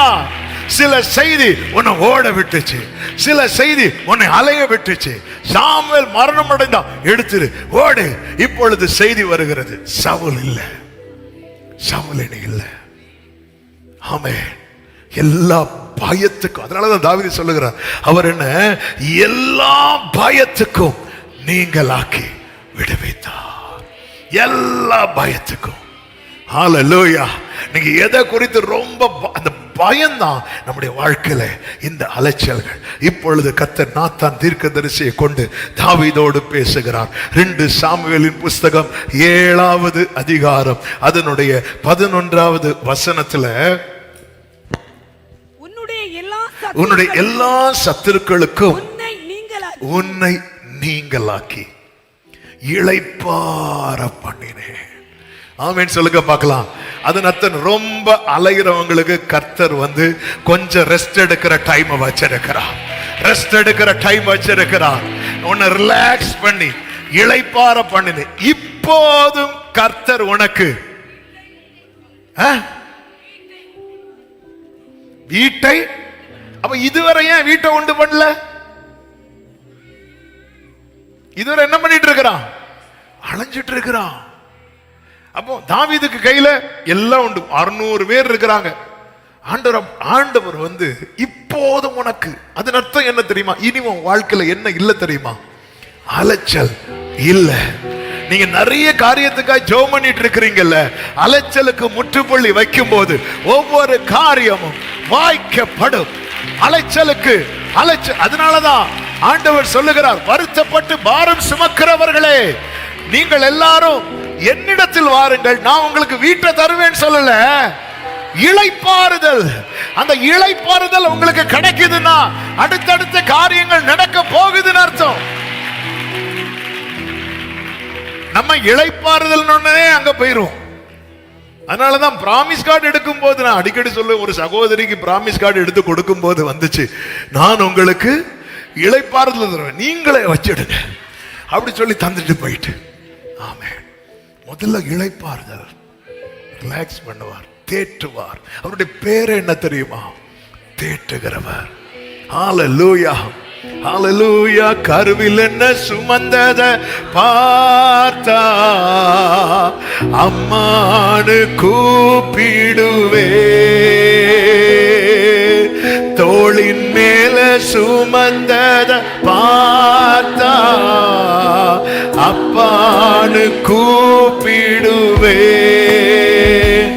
என்ன கொஞ்சுவத கெஞ்சுவத பார்த்தா அம்மானு, ஓ என்னை ஆற்றுவத தேற்றுவத பார்த்தா அப்பான்னு கூப்பிடுவே. உம்மை அப்பான்னு கூப்பிடுவே, உம்மை அம்மான்னு கூப்பிடுவே, உம்மை ஓ ஜீசஸ் உம்மை அம்மான்னு glory, உம்மை அப்பான்னு கூப்பிட ஆசை, அப்பான்னு ஆமென், உம்மை அம்மான்னு அம்மான்னு. இந்த தாவீதின் வாழ்க்கையில் அலைச்சல்கள் அதிகமானதுனால அவனுக்கு அந்த அலைச்சல்களுக்கு முற்றுப்புள்ளி வைத்த பிறகும் அவனுக்கு ஒரு வீடை குறித்து அவன் யோசிக்கவே இல்லை. தாவீது நினைத்தான் அந்த காலெல்லாம் போச்சு என்று. அந்த காலெல்லாம் போகல, அந்த காலெல்லாம் போகல. அலைச்சலை எண்ண தொடங்கி இருக்கிறார். அவர் எண்ணி இருக்கிறார்னா, நான் துன்பத்தையும் வருத்தத்தை கண்ட நாட்களுக்கு சரியாய், நான் துன்பத்தையும் வருத்தத்தை கண்ட நாட்களுக்கு சரியாய் இன்பத்தை காண பண்ணுகிற ஒரு தகப்பன் எனக்கு இருக்கிறார். ஆமென். வெட்கத்துக்கு பதிலாய் ஆமென் ரெண்டத்தனையாய் நம்புறவங்க மட்டும் தாவீது வாயை திறந்து எனக்கு ஒரு வீட்டை கட்டுங்க, என் குடும்பத்தை நிலைக்க பண்ணுங்கன்னு கேட்கல. தாவீதை பொறுத்த வரைக்கும் அந்த காலெல்லாம் போச்சு. ஹல்லேலூயா. நம் கர்த்தர் யார் என்பதை பாருங்கள். அலைச்சலுக்கு முற்றுப்புள்ளி வைத்தவர் எதுக்கு முற்றுப்புள்ளி வைத்திருக்கிறார் தெரியுமா? உனக்கு சில நன்மைகளை கர்த்தர் செய்ய போகிறதுனால. ஆமென். ஆண்டவர் உன்னுடைய எல்லா சத்துருக்களுக்கு உன்னை நீங்களாக்கி உன்னை இளைப்பாறவும் பண்ணினேன். இப்போதும் கர்த்தர் உனக்கு ஒரு வீட்டை உண்டு பண்ணுவார். இப்பதான் அவர் ஸ்டார்ட் பண்ணவே போறார். நம்ம எங்க ஸ்டாப் பண்றோமோ அங்கதான் அவர் ஸ்டார்ட் பண்ணவே போறார். இனி எது நடக்காது நினைக்கிறோமோ அந்த இடத்துல தான் அவர் அஸ்திபார கல்ல போடவே போகிறார். எனவே தான் இது பலத்தினாலும் அல்ல, பராக்கிரமத்தினாலும் அல்ல. ஹல்லேலூயா. இது தேவனுடைய ஆவியினாலேயே ஆகும். அந்த தலைக்கல்லுக்கு கிருபை உண்டாவதாக என்று சொல்லப்படும். இனி அதனாலதான் நம்ம தாவீது மனசுல இருந்த காரியம் இது, ஜபத்தில் இருந்த காரியம் இல்ல, ஜபத்துல வைக்கல. ஏன்னா இனி நடக்காது. 99 வயசுல ஆபிரகாம் ஆண்டவர்கிட்ட என்ன தருவீர்னு கேட்கல. ஏன்னா ஆபிரகாம் நினைச்சிட்டான் இனி நடக்காதுன்னு. ஆமென். சில காரியத்தை நம்ம மனசுல வச்சிருக்கிறோம், ஆண்டவர்கிட்டே வைக்க மாட்டேங்கிறோம். ஏன்னா நம்ம சொல்றோம் இனி நடக்காது, இனி வாய்க்காது, இனி கிடைக்காது, இப்படி நம்ம சொல்லிட்டு இருக்கிறோம். நம்ம மனசுல இருக்கிற காரியத்தை ரீட் பண்ற ஒரு கர்த்தர் இருக்கிறார். நம்முடைய நினைவுகளை தூரத்திலிருந்து அறிகிற கர்த்தர், ஆவி தியங்கும் போதே பாதை அறிந்திருக்கிற கர்த்தர். இது தாவீதுக்கு மனசுல இருக்கிறது. ஆனா தாவீதை பொறுத்த வரைக்கும் இனி எங்க அதெல்லாம் காலம் போச்சே, அதெல்லாம் வயசு போச்சே, இனி எங்க இப்படி காலம் போச்சு வயசு போச்சுன்னு ஏதாவது சொல்லிட்டு இருக்கிறீங்களா? யாராவது சொல்லிட்டு இருக்கிறீங்களா? அவர் யார் தெரியுமா? எல் ஷடாய், சர்வ வல்லமையுள்ள தேவன். அவராலே செய்யக்கூடாத அதிசயமான காரியம் ஒன்றுமே. நம்புறவங்க மட்டும் நல்ல கரங்களை தட்டி நிரந்தர தீர்வு அலைச்சல்களுக்கு, என் அலைச்சல்களுக்கு நிரந்தர தீர்வு.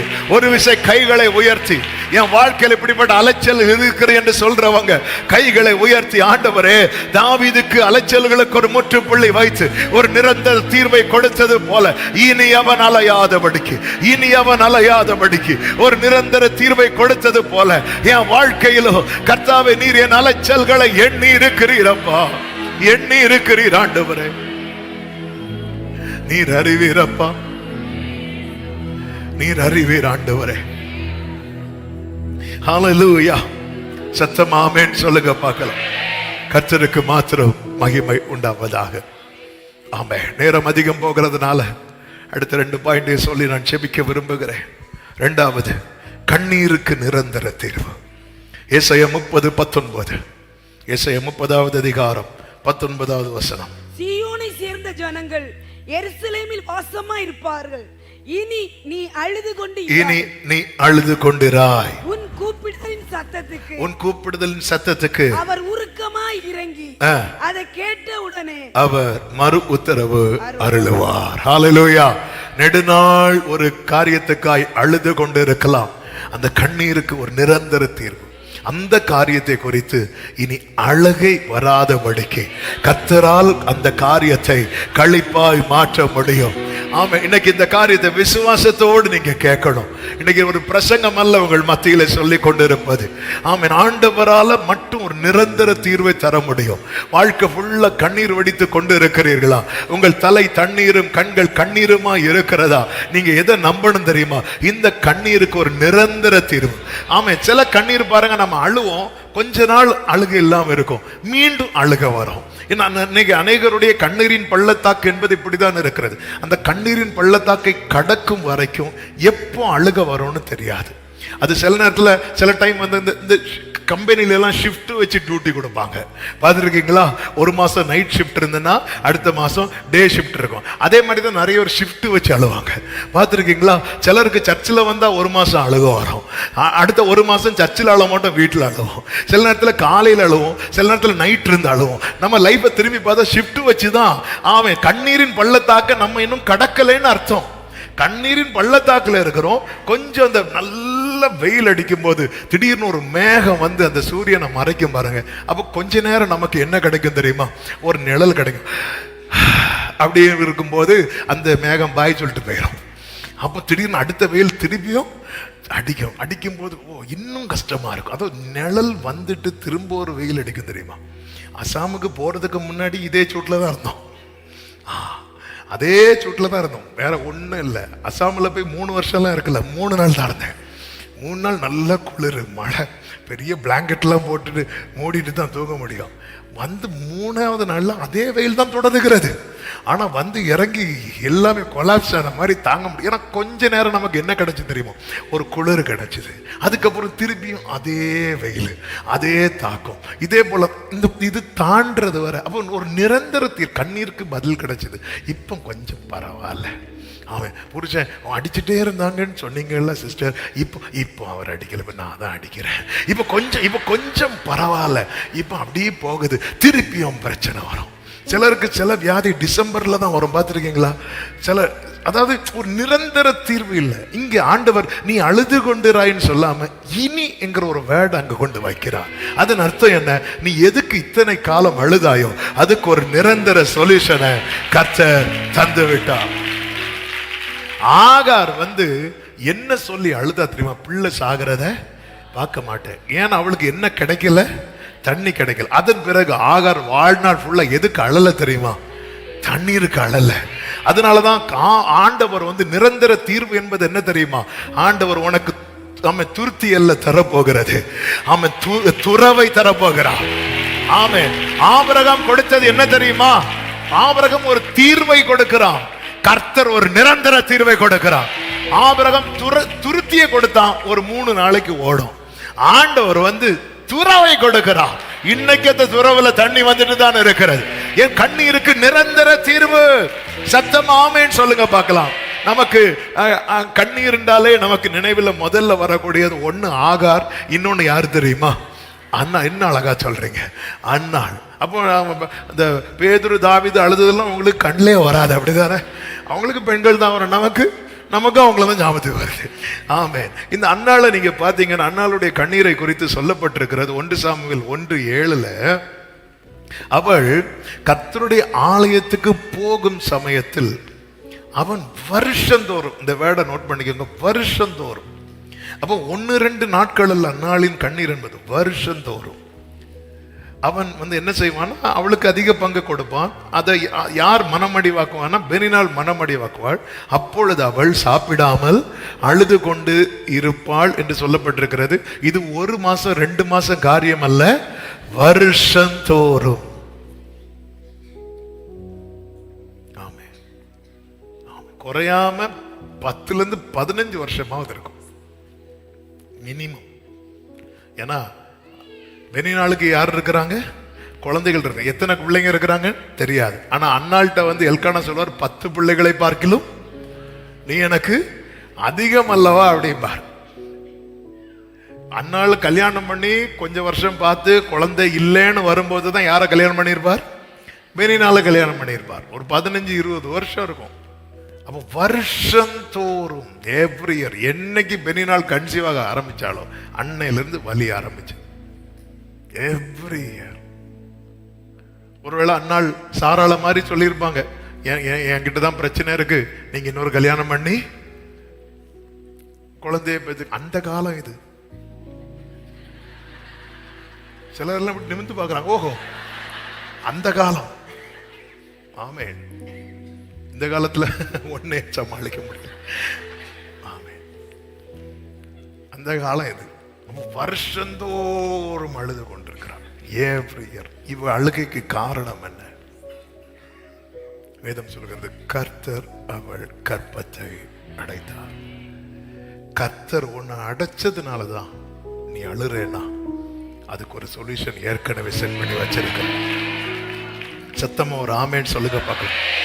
ஆண்டவர் இந்த வார்த்தையை எப்படி எழுத வைத்தார்? கர்த்தர் உன் கற்பத்தை அடைத்து வைத்ததினால்தான் இந்த கண்ணீரானால் நிச்சயம் உன் அழுகை மாறும்படியான நாட்களை கர்த்தர் குறித்து வைத்திருக்கிறார். சங்கீதம் 126 4, 5, 6 வசனங்களிலே சங்கீதக்காரன் இப்படி செபிக்கிறான், கர்த்தாவே தெற்கத்தி வெள்ளங்களை திருப்புவது போல எங்கள் சிறையிருப்பை திருப்போம். கண்ணீரோடு விதைக்கிறவர்கள் கம்பீரத்தோடு அறுப்பார்கள். அள்ளி தூவும் விதையை சுமக்கிறவன் சுமக்கிறவன் சுமக்கிறவன் விதைக்கிறதுக்கு முன்னாடி அவனை யாரா மாத்துறார் தெரியுமா? சுமக்கிறவனா மாத்துறார். சுமக்கிறவன் அழுது கொண்டே போகிறான். அவன் எது வரைக்கும் அழுது கொண்டே போவான் தெரியுமா? அதை விதைக்கிறது வரைக்கும். நிறைய காரியத்தை சுமந்து கொண்டு வந்திருக்கிற அன்பு சகோதரா சகோதரி, பல வருடமா நீ சுமந்து கொண்டு வந்திருக்கிற, நீ சுமந்து கொண்டு வந்திருக்கிறாயே, அதையெல்லாம் விதையாய் பார்க்க ஆரம்பித்து விடு. அதையெல்லாம் விதையாய் பார்க்க ஆரம்பித்து விடு. உன் மனதின் பாரங்களை விதையாய் பார்க்க ஆரம்பித்து விடு. ஆமென். சுமந்து கொண்டு அழுது கொண்டே போகிறான். ஆனாலும் தான் அறுத்த அரிகளை சுமந்து கொண்டு, ஆமே, வேதனையை சுமக்கிறவங்களை நன்மையை சுமக்க வைப்பார். திரும்பி வருவார். சத்தம் ஆமென் சொல்லுங்க பார்க்கலாம். பெனினாளின் வார்த்தையை சுமந்து கொண்டு ஆலயத்துக்கு போனவளை கர்த்தரின் வார்த்தையை சுமந்து கொண்டு வீட்டுக்கு போக வைத்த கர்த்தர் இன்னைக்கு உயிரோடு இருக்கிறார். நிந்தையின் வார்த்தை, பரியாசத்தின் வார்த்தை, சாப வார்த்தைகளை சுமந்து கொண்டு தேவ சமூகத்தில் வந்திருக்கிற உள்ளமே, இன்னைக்கு நீ கர்த்தருடைய வார்த்தைகளை, இந்த நன்மைகளை சுமந்து கொண்டு வீட்டுக்கு போ. நிச்சயமாய் முடிவு உண்டு. ஹalleluya. இன்னைக்கு என்ன பிரச்சனை அப்படின்னா, ஆலயத்துக்கு பெனினாளுக்கு வார்த்தையை சுமந்து கொண்டு வந்துட்டு போகும்போதும் பெனினாளுக்கு வார்த்தையே எடுத்துட்டு போகும். ஆமென்.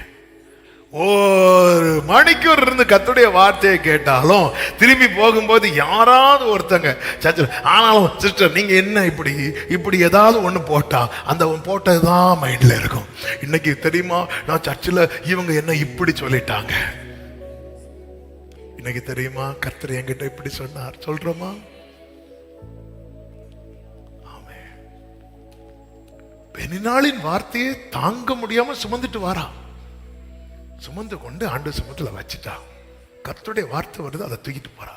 வேதம் சொல்கிறது, அவள் அதன் பிறகு துக்க முகமாய் இருக்கவில்லை. ஏன்னா வேர்டு, நான் எதை சுமந்துட்டு வரேன்? கண்ணீரோடு நான் அதை அள்ளி தூவும் விதைய அழுது கொண்டே போகிறான்.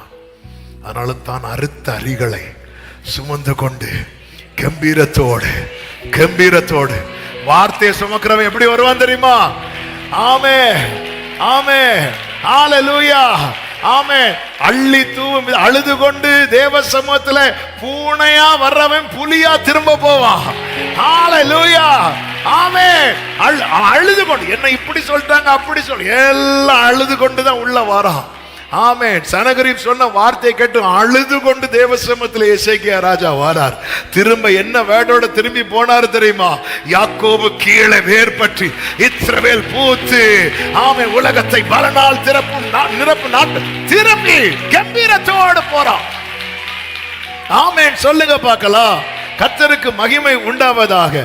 கர்த்தர் அன்னாளுக்கு அப்படி ஒரு நிரந்தர தீர்வை கொடுக்கிறார். காரணம் என்ன? அவ வேதனை எல்லாம் தேவ சமூகத்துல அள்ளி தூவிட்டு அவர் கட்டி வைத்திருக்கிறது அரிக்கட்டு இருக்குல்ல, அதை அப்படியே தூக்கிட்டு கம்பீரத்தோடு வீட்டுக்கு போய் இருக்கும் போது திருப்பியும் அந்த பெனினால் கிண்டல் பண்ணாம இருப்பாங்க? கிண்டல் பண்ணுவாங்க. ஏன்னா இப்போ அந்த வேர்டு உள்ள போகாது. ஏன்னா ஆல்ரெடி வேற வேர்டு உள்ள போயிட்டு. ஆமென். சொல்லுங்க பார்க்கலாம். ஆமே. கர்த்தருடைய வார்த்தை உங்கள் இருதயத்தை நிரப்பி இருக்குமானால் மனிதர்களுடைய வார்த்தைக்கு உங்களுக்குள்ளே இடம் இருக்காது. இன்னைக்கு நமக்கு ரொம்ப விசாலமான இடம் இருக்கிறது. சர்ச்சில் உட்கார இடம் இல்லை, ஆனால் சர்ச்சில் உட்கார்ந்து இருக்கிறவர்களுக்குள்ளே இடம் இருக்கிறது. ஆமே. புரியலையா? வீட்டில் போய் திருப்பி கேளுங்க, புரியும். இனி நான் இதை எக்ஸ்பிளைன் பண்ணி 2 மணிக்கு ஆகி இன்னைக்கு அப்படி ஒரு விசாலம் இருக்கிற. யார் என்ன சொன்னாலும் என் உள்ளத்துல அப்படியே ஆணி அடிச்சது போல தங்கும். அவங்க என்ன இப்படி சொல்றாங்க, இவங்க என்ன இப்படி பார்த்தாங்க, அவங்க என்ன இப்படி பண்ணாங்க, இவங்க என்ன இப்படி பண்ணாங்க. கர்த்தர் என்கிட்ட 1 மணிக்கு பேசுனாங்க, இதை பேசியிருக்கிறார், அதை பேசியிருக்கிறார். நீங்க இன்னைக்கு வீட்டுக்கு போகும்போது இதை பேசிட்டு போங்க. இன்னைக்கு வீட்டுக்கு போகும்போது இதை பேசிட்டு போங்க, பேசிட்டு போங்க. நீங்க ரெண்டு பேரா போவீங்கல்ல, நாங்க போறதே அந்த கதை பேசுறதுக்கு. ஆமா. நான் போய் வசனம் பேசிட்டு இருந்தா நீ உங்களோட கட்டுப்போ, நீ வா, நீங்க எதை பேசிட்டு இன்னைக்கு நம்ம நீ என்ன சுமந்துட்டு வந்திருக்கிறீங்க, அதை விதைச்சாச்சா? அவன் சொன்ன, என் இருதயத்தை நான் உங்க சமூகத்துல ஊட்டிட்டேல. இப்ப ஏலி சொல்றார், கர்த்தர் ஒரு விண்ணப்பத்தை அங்கீகரிப்பார், வாய்க்க பண்ணுவார். நீ திரும்பி போகும்போது இன்னைக்கு அரிக்கட்டோட தான் போகணும். ஒரு போவாசே சில கதிர்களை ரூத்துக்காய் சிந்த விடுவாருண்டா. இன்னைக்கு கர்த்தர் இந்த ஜெபம் ஆரம்பிச்சதுல இருந்து உங்களுக்கான கதிர்களை சிந்த விட்டு கொண்டிருக்கிறார். எல்லாத்தையும் எடுத்து ஆமென் சொல்லுங்க பார்க்கலாம். ஹல்லேலூயா. ஆமென் சொல்லுங்க. ஒரு லேகியோன் வாலிபனை குறித்து சொல்லப்பட்டிருக்கிறது. இந்த அன்னாளை குறித்து அந்த வசனத்தை வாசித்து விட்டு போகலாம். 1 சாமுவேல் 2:1. அப்பொழுது அன்னாள் ஜெபம் பண்ணி, நான் வாசிக்கிறேன், சொல்லும் போது மட்டும் வாசிக்கணும். என் இருதயம் கர்த்தருக்குள் களி கூறுகிறது, என் கொம்பு கர்த்தருக்குள் உயர்ந்திருக்கிறது, களி கூறுகிறது, உயர்ந்திருக்கிறது. என் பகைஞரின் மேல் என் வாய் திறந்திருக்கிறது, உம்முடைய ரட்சிப்பினால் சந்தோஷப்படுகிறேன். என் பகைஞரின் மேல் என் வாய் திறந்திருக்கிறதுன்னு அதன் அர்த்தம் என்ன? இதுவரை அந்த வீட்டுல யார் பேசிட்டு இருந்தா, யார் பேசாம இருந்தா? பெரினாள் பேசிட்டு இருந்தா, அன்னாள் பேசாம இருந்தா. இப்பொழுது யார் பேசுறா, யார் பேசாம இருக்கிறா? அப்போ பெரினாள் வாய்ஸ் நின்று அன்னாள் பேசணும்னா பெரினாள் பேசும்போது அன்னாள் பேசக்கூடாது. இது பெரினாளும் பேச, அன்னாலும் பேச, எல்கானா தூக்குல தொங்க. இது இப்படிதான் போயிட்டு இருக்கு. மொத்தத்துல இவளும் பேசினா அவனும் பேசினா. உங்களுக்கு விரோதமா பேசு வார்த்தை வரும்போது நீங்க அழுங்க, தப்பு கிடையாது. ஆனா மாறி பேசாதீங்க. நாட்கள் வரும், பகைஞரின் மேல்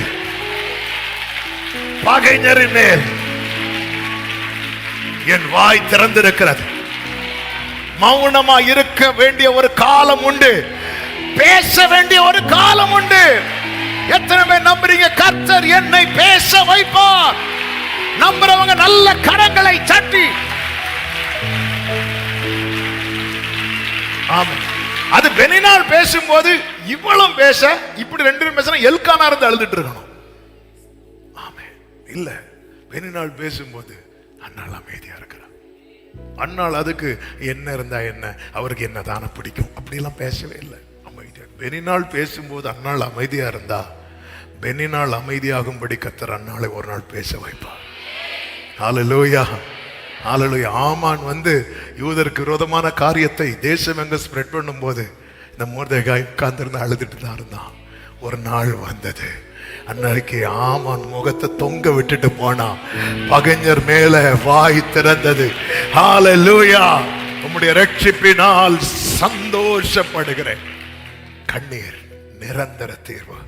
சத்தம் ஆமேன் சொல்லுங்க பார்க்கலாம். ஆமேன். மூன்றாவதாக, ஆமேன், நேரம் இல்லாததுனால மூணாவது காரியத்தை சொல்லி ஜெபிக்கிறேன். தண்டனைக்கு நிரந்தர தீர்வு. புலம்பல் 4:22 நானே வாசிக்கிறேன். சீயோன் குமாரத்தியே, உன் அக்கிரமத்துக்கு வரும் தண்டனை தீர்ந்தது. அவர் இனி உன்னை அப்புறம் சிறைப்பட்டு போக விடமாட்டார். நல்ல கவனமா கேளுங்க. சில சிக்ஷை சிலருடைய வாழ்க்கையில தொடர்ந்து கொண்டே இருக்கும். சில காரியத்துக்கான தண்டனை. இந்த சீயோன் குமாரத்தை யாரு? கர்த்தர் தெரிந்தெடுத்த அவருடைய ஜனம். அந்த ஜனத்தினுடைய அக்கிரமம், பாவம் கர்த்தர் எவ்வளோ வான் பண்ணி பார்த்தார். அது கேட்கல. அது லைஃப்ல என்ன வர ஆரம்பிக்குது என்றால் தண்டனை வர ஆரம்பிக்கிறது. அதாவது தண்டனை வரும் முன்னே கர்த்தர் நம்மை நிறைய எச்சரிப்பார். ஆனா தண்டிக்கப்பட ஆரம்பிக்கப்பட்ட பிறகு சில பார்த்துருக்கீங்களா, அடி மேல அடி, பிரச்சனை மேல பிரச்சனை, தலைமுறைக்கு சில காரியங்கள் தொடர்ந்துட்டு இருக்கும். அந்த சீயோன் குமாரத்தை இப்பொழுது அழ ஆரம்பிக்கிறான். ஆண்டவரே, எங்களுக்கு வேற யாருண்டு ஆண்டவரே. அதனாலதான் வேதம் சொல்லுகிறது, நீ தூசியை உதறி விட்டு எழும்பு.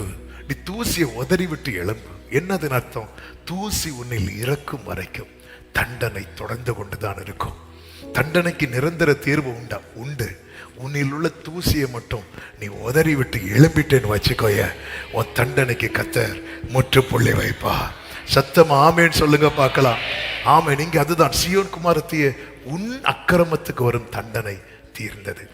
அவர் இனி உன்னை அப்புறம் சிறைப்பட்டு போக, அது அப்புறம், அதாவது சமூகத்தை விட்டு எங்கேயோ போகிற நிலைமை, சிறைப்பட்டு போக விட மாட்டார். ஒருத்தங்க தேவ சமூகத்துல நிக்க முடியாம போறாங்க தெரியுமா, அது அவங்க மேல விழுந்த தண்டனை. இந்த இஸ்ரவேலின் ராஜாவுக்கு, இந்த எருசலேமின் ராஜாவுக்கு என்ன தெரியல அப்படின்னா, பாபிலோனின் கை நம்ம மேல ஓங்கி இருக்கிறது தெரியாம இருந்துச்சு. எப்போ தெரிய வந்துச்சு தெரியுமா? கண்ணன் நோண்டும் போது தெரிய வந்துச்சு. அவன் கண்ணுக்கு முன்னாடி பிள்ளைகளை கொன்னா பாருங்க, தெரிய வந்துச்சு. எருசலேமை தீட்டு கொளுத்துனா பாருங்க. நம்ம நல்லா இருக்கும் போதே சத்துரு முற்றுகை போடுறானாலே வார்னிங் வந்துட்டே இருக்கும். ஆனா நம்ம கிட்ட தூசி, அழுக்கு, பாவம் இருக்கிறது வரைக்கும் தண்டனை நெருங்கி கொண்டே இருக்கும். நம்ம எந்த அளவுக்கு சுத்திகரிக்கப்படுகிறோமோ அந்த அளவுக்கு தண்டனை தூரமாகும். எந்த அளவுக்கு நம்ம அசுத்தத்தில் காணப்படுகிறோமோ அந்த அளவுக்கு தண்டனை நெருங்கி கொண்டே இருக்கும். எனவே தான் ஒரு தேவ பிள்ளை கழுவப்பட வேண்டியது, சுத்திகரிக்கப்பட வேண்டியது மிக மிக அவசியம். இந்த வசனம் என்கிற கண்ணாடிக்கு முன்னாடி டெய்லி நம்ம நின்று பார்க்கணும். நம்ம நம்மளை வைக்கணும். நம்ம ஈஸியா இன்னொரு ஆளை குற்றப்படுத்துகிறோம். உன் கண்ணில் நீ ஒரு பெரிய பீமை வச்சுட்டு, ஒரு பெரிய தூணை வச்சுட்டு, உன் சகோதரன் கண்ணில் இருக்கிற துரும்ப பார்க்கறத முதல்ல நிறுத்து. உன்னிலையே பாரு. நீ பாரு, என் குடும்பத்துக்கு தண்டனை பக்கத்தில் இருக்கிறதா, தூரமா இருக்கிறதா? என்னை விட்டு கர்த்தர் போயிட்டாருன்னா தண்டனை வந்து சேரும். என் கூட கர்த்தர் இருப்பாருன்னா சத்துரு சிதறண்டு ஓடுவார். சத்தமா ஒரு ஆமேன்னு சொல்லுங்க பார்க்கலாம். எனவே நிரந்தர சீயோன் குமாரத்தியே, உன் வாழ்க்கையில் இந்த தண்டனைக்கு முற்றுப்புள்ளி வைக்க கர்த்தர் விரும்புகிறார். ஏதோம் குமாரத்தியே, உன் அக்கிரமத்தை அவர் விசாரிப்பார், உன் பாவங்களை. ஏதோம் என்பது எதனுடைய வம்சம் தெரியுமா? ஏசாவை நான் வெறுத்தேன், யாக்கோபையோ நான் சிநேகித்தேன். அப்ப யாக்கோபின் வம்சம் என்று அழைக்கப்படுகிறது தான் சீயோன் குமாரத்தி என்று சொல்லப்படுகிறது. அப்போ தேவன் நம்மை நேசிக்கிறார். ஆனாலும் அவர் நியாயாதிபதியாய் வெளிப்படும் போது சில சிக்ஷைகளை அவர் அனுமதிக்கிறார். தகப்பன் சிட்சியாத புத்திரன் உண்டோ? ஆமே. கர்த்தர் யாரை சேர்த்து கொள்ள விரும்பும். ஆனால் அந்த தண்டனை நம்மளால, சின்ன தண்டனை கூட, இமைப்பொழுது அவர் முகத்தை மறைத்தால் கூட நம்மளால தாங்க முடியாது. நம்ம துடிக்க ஆரம்பிச்சிருவோம். இமைப்பொழுது சிலுவையிலே கைவிடப்பட்டவர் யார் தெரியுமா? என் இயேசு. அந்த இமைப்பொழுது கைவிடப்பட்ட நிலையில் கூட, ஆமேன், அவர் எப்படி துடிச்சார் பார்த்தீங்களா? என் தேவனே, என் தேவனே, ஏன் என்னை கைவிட்டீர்? ஆண்டவர் நம்மை கைவிட்டார். இதுதான் பிரச்சனை. நம்மளால தாங்கவே முடியாது. எனவே நம்மில் படிந்திருக்கிற தூசியை உதறிவிட்டு, வேண்டாம் வேண்டாம், கர்த்தர் நமக்கு வாழ்வை வைத்திருக்கிறார். ஆமா. எந்த ஒரு தகப்பனாவது பிள்ளைய அடிச்சு சிரிப்பானா? அப்படின்னு பார்த்தா இல்லை. பிள்ளை தப்பு பண்ணா கோபம் தாங்க முடியாம திட்டுவாங்க, அடிப்பாங்க. ஆனா அந்த அடி வாங்கி பிள்ளை அழுறதை விட அடிச்ச தகப்பன் வேதனைப்படுறது தான் அதிகம். அதுதான் ஆண்டவர் சொல்லுகிறார், என் ஜனமாகிய குமாரத்தினுடைய காயத்தின் நிமித்தம் நானும் காயப்பட்டேன். ஆமீன். எரேமியா 30வது அதிகாரம் நீங்கள் படிக்கும் போது 15வது வசனம் நீங்க பார்த்தீங்கன்னா, உன் ஒருங்குதலினாலும் உன் வேதனையின் மிகுதியினாலும் நீ கூக்குரல் இடுவானேன். நீ வேதனையில இன்னும் கூக்குரல் இட்டு இருக்கிற, அந்த தூசியை மட்டும் உதறிட்டு எழும்பக்கூடாதா? திரளான உன் அக்கிரமத்தின் நிமித்தமும் பலத்து போன உன் பாவங்களின் நிமித்தமும் இப்படி உனக்கு செய்தேன். 17வது வசனம், அவர்கள் உன்னை விசாரிப்பாரற்ற சியோன் என்று சொல்லி உனக்கு தள்ளுண்டவள் என்று பெயரிட்டபடியால் நான் உனக்கு ஆரோக்கியம் வர பண்ணி உன் காயங்களை ஆற்றுவேன். அதன் அர்த்தம் என்ன? தண்டனைக்கு கர்த்தர் முற்றுப்புள்ளி வைக்க விரும்புகிறார். அப்படி மட்டும் முற்றுப்புள்ளி வைக்கும் போது 18, 19, 20 வசனங்களை பாருங்கள். அப்பொழுது கர்த்தர் சொல்லுகிறது என்னவென்றால், இதோ நான் யாக்கோபுடைய கூடாரங்களின் சிறையிருப்பை திருப்பி அவன் வாசஸ்தலங்களுக்கு இரக்கம் செய்வேன். நகரம் தன் மண்மேட்டின் மேல் கட்டப்பட்டு அரண்மனை முன் போல நிலைப்படும். அவைகளிலிருந்து ஸ்தோத்திரமும் ஆடல் பாடலின் சத்தமும் புறப்படும். அவர்களை வர்த்திக்க பண்ணுவேன், அவர்கள் குறுகி போவதில்லை. அவர்களை மகிமைப்படுத்துவேன், அவர்கள் சிறுமைப்படுவதில்லை. அவர்கள் பிள்ளைகள் முன் போல் இருப்பார்கள். அவர்கள் சபை எனக்கு முன்பாக திடப்படும். அவர்களை ஒடுக்கின யாவரையும் தண்டிப்பேன். கைகளை உயர்த்தி ஆமேன் சொல்லுங்க பார்க்கலாம். அலைச்சல்களுக்கு முற்றுப்புள்ளி வைக்கப்படும் போது நமக்கு வீடு கட்டப்படும், நமக்கு ஒரு ஸ்தானம் ஏற்படுத்தப்படும். கண்ணீருக்கு முற்றுப்புள்ளி வைக்கும் போது நம் வாய் பகைவர் மேல உயரும், நம்முடைய சாட்சி தொனிக்கப்படும், நம்முடைய சாட்சி கேட்கப்படும். அக்கிரமத்துக்கு தீர்வு கிடைக்கும் போது, அந்த தண்டனைக்கு முற்றுப்புள்ளி வைக்கும் போது, ஆமே, நம்முடைய வீட்டிலே ஆடல் பாடலின் ஸ்தோத்திர சத்தம் கேட்கும். ஆமேன் சொல்லுங்க பார்க்கலாம். கர்த்தர் இதை செய்ய விரும்புகிறார், கர்த்தர் இதை தர விரும்புகிறார். தேவ சமூகத்தில் அந்த நிரந்தர தீர்வுக்காக அந்த தகப்பன் தன் மகனை அழைத்து கொண்டு ஆண்டவரிடத்தில் ஒப்பு கொடுத்தது போல தேவ சமூகத்தில் தாழ்த்தி ஒப்பு கொடுப்போம். கர்த்தர் ஒவ்வொருடைய வாழ்க்கையிலும் ஆமை நிரந்தர தீர்வை தந்து ஆசீர்வதிப்பாராக. எல்லாரும் எழுந்து நிற்கலாமா? ஹல்லேலூயா. என் அலைச்சல்களை அறிந்தவரே, கண்ணீரையோ காண்பவரே, என் அலைச்சல்களை அறிந்தவரே, என் கண்ணீரையும் காண்பவரே, என் கண்ணீரையும் துருத்தியில் வைப்பவரே, என் கண்ணீரையெல்லாம் கணக்கில் வைப்பவரே, என் கண்ணீர் அனைத்தையும் ஆமென். உடரா கராலரா தராலரா டராலரா, நான் பயப்படும் நாட்களில், நான் பயப்படும் நாட்களில் ஆமென்.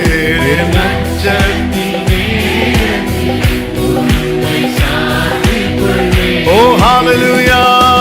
நான் பயப்படும் நாட்களில் glory.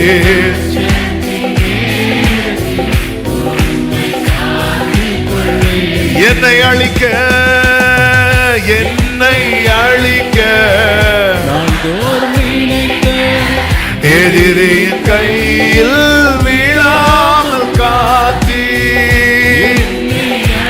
கிருபையே.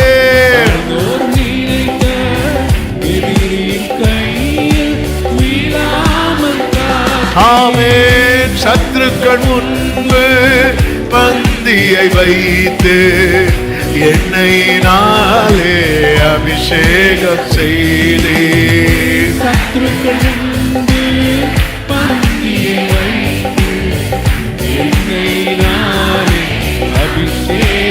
ஆமென். நான் அலைச்சல்களை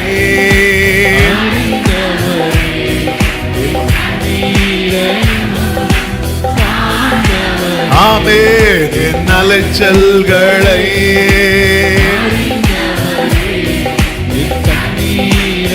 ஹல்லேலூயா.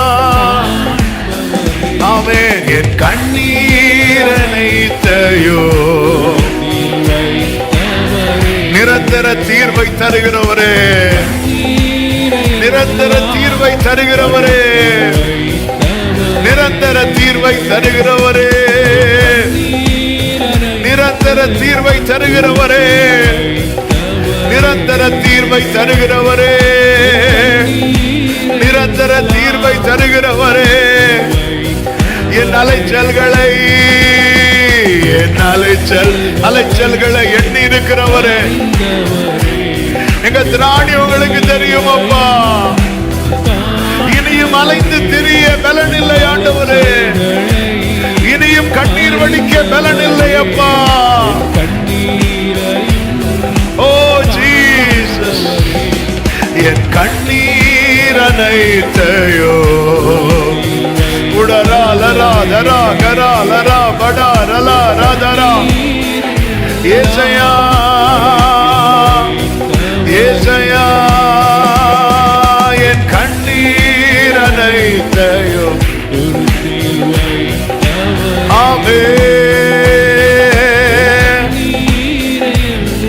நல்ல கரங்களை தட்டி ஆண்டவருக்கு மகிமை செலுத்துவோமா. கர்த்தர் உனக்கு ஒரு வீட்டை உண்டு பண்ணுவா. கர்த்தர் உன் கண்ணீரை களிப்பாய் மாற்றுவா. உன் அலைச்சல்களுக்கு முற்றுப்புள்ளி, தண்டனை அப்புறப்படுத்துவா. உன் வீட்டுல மறுபடியும் ஆடல் பாடல் சத்தம் கேட்கும், ஸ்தோத்திர சத்தம் கேட்கும், துதியின் சத்தம் கேட்கும்.